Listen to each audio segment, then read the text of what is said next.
The Lying Witness and Sinister Police Action. Welcome to part one of my report of my recently concluded case with the General Teaching Council for Scotland. Most of you will probably be familiar with the case. I made a video disapproving of same-sex parenthood, and it was reported to the General Teaching Council for Scotland. A case was opened against me, and all of the allegations were rejected as unproven just yesterday.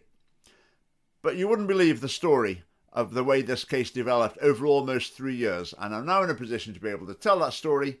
So we're starting at chapter 1, and you'll, I think, find this quite shocking, some of the things that have happened here.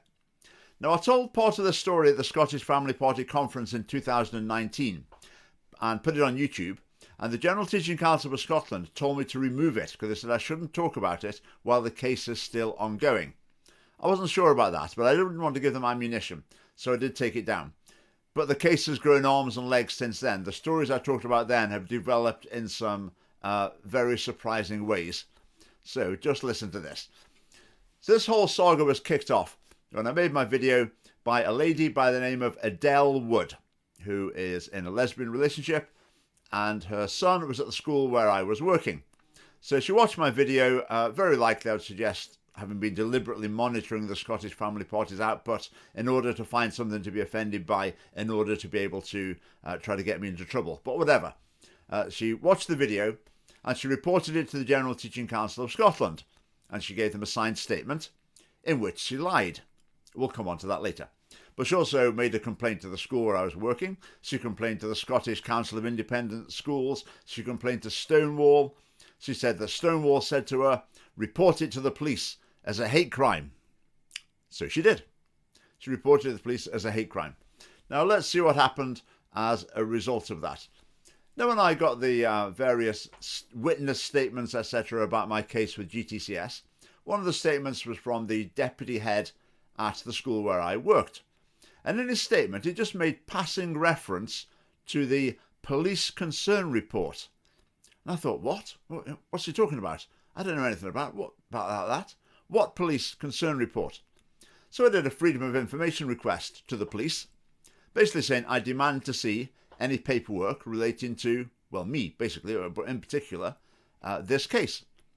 So the police sent me this concern report that they had compiled. Here's the front page of it. Concern report, Police Scotland, adult concern, child concern, hate concern. How about that then? And let's look what else this form had to say about me. I'm referred to here as the perpetrator, is a school teacher at their son's school. They're reporting a school teacher putting a video they are offended by online. So I'm the perpetrator of this. Well, you see later on, it's recorded as a hate incident. Right, this is the police's summary of it. They're reporting a hateful video posted by a school teacher who teaches at their son's school. Richard Lucas is the leader of the political party that is started, named the Scottish Family Party. He posts regularly on Facebook and YouTube. The video in question is called Ruth Davidson and Fatherless Children. The video is 15 minutes long. In this video, Lucas discusses gay marriage. No, not really. That hardly gets a mention. And adoptive children. No, that's not the topic of it at all. And states that these children, no, absolutely wrong, are at a higher risk of mental health issues, suicide, and being sexually abused. Although the narrative could be offensive, no criminality identified at this time. PIP emailed for advice. At the advice of the PIP, this has been recorded as a hate incident. Now, some people have the idea that the police automatically have to record something as a hate incident if someone reports it as one. If you look at their procedures, that isn't actually the case. I think it might be in England, but in Scotland they do have to make a judgment call before recording something as a hate incident. So they judged that my video constituted a hate incident. So what did they do with this form then? Well, they sent it to Edinburgh Social Work, and Edinburgh Social Work sent it to the school where I was working. Now imagine being the head teacher or the leadership team in a school and you get a form like this about one of your members of staff. Hate concern, child concern, the perpetrator. is a teacher at your school. How about that? Pretty concerning, eh? Pretty alarming. That's enough to make most schools think, oh my word, what are we dealing with here? Do we just want to get rid of this fella? This sounds terrible, very risky, very embarrassing for us indeed. And notice this all took place with no trial, no right of reply. The police hadn't even applied someone to the case who was capable of understanding the video. This all took place in secret, and it went to my employer. And I think that is extremely sinister. I wonder if this has happened to you. Maybe it has. Who knows? The police might have gone behind your back on the basis of some malicious complaint and gone to your employer and sent some ridiculous form like this. I wonder how many people in Scotland are finding suddenly they're thinking, why does my employer suddenly seem wary of me? It seems like they want to get rid of me. I wonder what's gone on here. Well, maybe this is what's gone on. Who knows how many cases there are where people's careers have been undermined or even destroyed by the police acting in this manner. Now, this thing with the police, I made a complaint about it with the help of a lawyer, went through the two processes of their complaint system and got nowhere. I also complained to Edinburgh City Council about them passing on the form, and they also just rejected the complaint.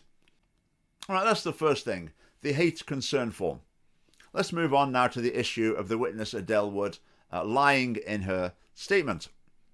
So in her signed and sworn statement to the General Teaching Council of Scotland, she said this: Police Scotland advised that this was a borderline hate crime, but unfortunately no further action could be taken legally.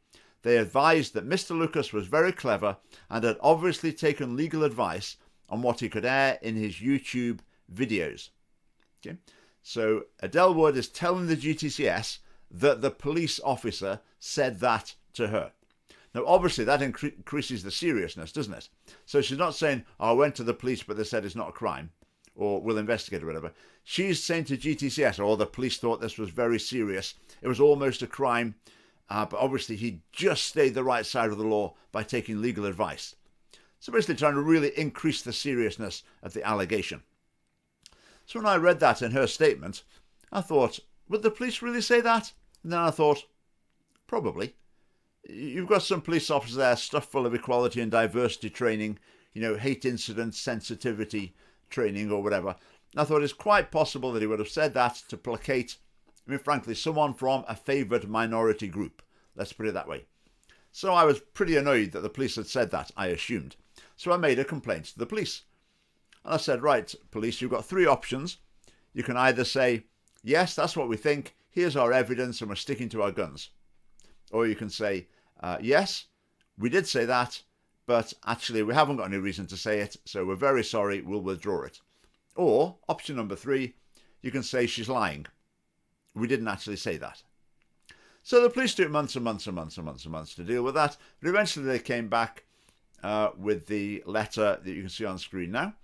And it said, Ms. Wood has provided a statement to Inspector Wilson in which she provides that the inquiry officer made no such remarks to her. So Adele Wood has provided the police with a signed statement basically admitting that she was lying and she made up the things that she said the police had said. So where do we go from there? So this is someone lying to the General Teaching Council of Scotland in order to get a teacher struck off. So I said to the General Teaching Council of Scotland, no, it's obvious what's happened here. Surely you're very concerned about this. Surely you want to protect teachers from this sort of malicious, dishonest attack. You'll want to take some sort of action to make an example of Adele Wood in this case. And GTCS said, well, here's the law. And they sent me a copy of the law. There's a law that institutes whatever, the General Teaching Council of Scotland. And point 27 in it says this: it is an offence for a person to provide the General Teaching Council of Scotland or any other person with information if the person knows that the information is false and misleading in a material respect, and knows or could reasonably be expected to know that the GTCS may use the information in connection with the performance of its functions. So in other words, it's an offence, a criminal offence, to lie to GTCS about a matter that could be used in the performance of their functions. Right, this is clearly a lie. it was clearly expected to be used in connection with the performance of GTCS's functions. So it is absolutely 100% clear that this crime has been committed by Adele Wood. So I said to the General Teaching Council of Scotland, okay, the crime's been committed. She's lying to you. So in order to protect the integrity of your processes and teachers in Scotland, please report it to the police. They said no. I said, surely you want to report this to the police. Surely you're not just willing to let that go. And they basically said, no, we're not reporting it. Okay? I reported it to the police. So I spoke to someone at the police. I explained the situation in great detail. And they said, you'll need to report it as a complaint against the police. I said, what? I don't understand at all. I'm reporting a crime. I'm not complaining about the police. They said, no, but this is based on what we told you in our response to a previous complaint. So what you're doing is you're complaining about the police. I said, I am not complaining about the police. I am reporting a crime. I want you to investigate it and, follow up on this issue. Oh, right. Okay, right. Leave it with us. We'll get back to you. A few weeks later, they get back. Right. Well, I got back to them, rather. It was me having to chase them. All right, yes. We've looked into this again. We think the law can only be applied if GTCS reports the crime. I said, that's just total nonsense. I mean, what sort of crime is there that can only be reported by one particular type of person? There's nothing in the law that says GTCS has to report it. I've given you rock solid evidence that the crime has been committed and I'm reporting it to you. I'm the victim of the crime. So that's just complete nonsense. Please do your job. Oh, right. Okay. Right. A few weeks later, back on the case again. So I'm phoning them up again. Right. What's happening? Well, we've looked at this. We think the law only covers teachers who tell lies. No, it clearly does not. It covers anyone telling a lie to General Teaching Council of Scotland. Right, okay. I mean, it's obvious here. They've got the legal brains on the case. The legal brains are not trying to interpret the law. Their legal brains are trying to get rid of me. They're trying to protect Adele, the lying witness, and they're trying to get rid of me, the victim of the crime. So eventually with all this, the person said, I can't do anything else about it. I said, right, can I speak to someone more senior then? And they said, right, okay, they'll call you back within 2 weeks or something. Needless to say, they didn't call back. So I phoned up. Oh, no, he's on holiday. Phoned up again. Oh, not there. Phoned up again. Oh, he's on leave or whatever. So I said, look, can I speak to someone else about the case? So I gave the case number to the receptionist. And she said, oh, yes, that case is closed. I said, no, it's not. Someone's supposed to be getting back to me to speak to me. She said, no, the case is closed. I said, well, I want to speak to the person about it. She said, no, you can't speak to anyone. The case is closed. I said, what can I do then? She said, all you can do is make a complaint about the police. Right. One last try, I thought. I just had an idea. I thought, how about if I report it as a hate crime? Because I could argue that it is a hate crime. It's based on hatred of my sort of Christian beliefs, philosophical beliefs, whatever. So that if I report it as a hate crime, maybe they've got a different process. Maybe their procedures for dealing with a hate crime say that they can't ignore it. So I thought it's worth a try. So I made a report to them about the same thing as a hate crime. And it did seem to work. They realized immediately it was the same person reporting the same crime, but they did actually follow up on it. Now, what's happening now is they're following up on it, but like the months are going by and nothing's happening. I just emailed again to the police saying, hoping to hear something soon. I think I first got in touch back in September or something. So it may be that the police are actually following this up properly. We'll have to see. But at the moment, there's just massive delay. So what we're dealing with here, I feel, is just bias from the police. I think these reasons they gave to try and just throw me off the scent, I think they were basically being dishonest. They didn't really think the law meant that. But I think their big picture is that Adele Wood was the victim of a hate incident. I'm the perpetrator of a hate incident. So what an injustice it would be if we end up with the reporter of a hate incident being prosecuted following a report of a crime by the perpetrator of a hate incident. So basically, to put it bluntly, they're on her side and they want to protect her. and they're not interested in justice for me. And then the police are so full of equality and diversity training that they can't deal objectively with this sort of case.